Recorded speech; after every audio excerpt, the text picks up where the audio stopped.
आता इंग्रजी शब्द आणि मराठी शब्दामध्ये उपवासाला आपल्याकडे काय काय पदार्थ बनवतात, तर साबुदाण्याची खिचडी बनवतात किंवा भगर बनवतात, दाण्याची आमटी बनवतात, आणखी एक पदार्थ बनवतात रताळ्याचा किस किंवा बटाट्याचा किस. आता या किसचा इंग्रजी अर्थ वेगळा. आता घोळ कसा होतो बघा. निरागसता हा काही लहान मुलांचाच ठेका नाहीये. मोठी माणसं सुद्धा निरागसतेनं बोलत असतात आणि विनोद निर्माण करत असतात.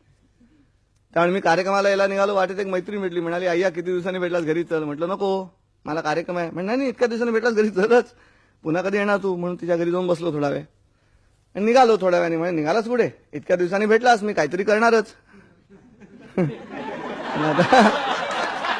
आता हे काय करते कोणाच तो. म्हटलं काही करू नकोस, माझा उपास आहे. म्हणाले मी किसच करते.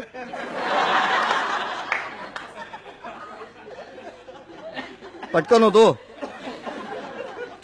बरं, मायाशी जास्त गप्पा मारायच्या तर म्हणून तिने आईला ओढून सांगितलं, आई संजय आलाय, त्याला किस कर ना.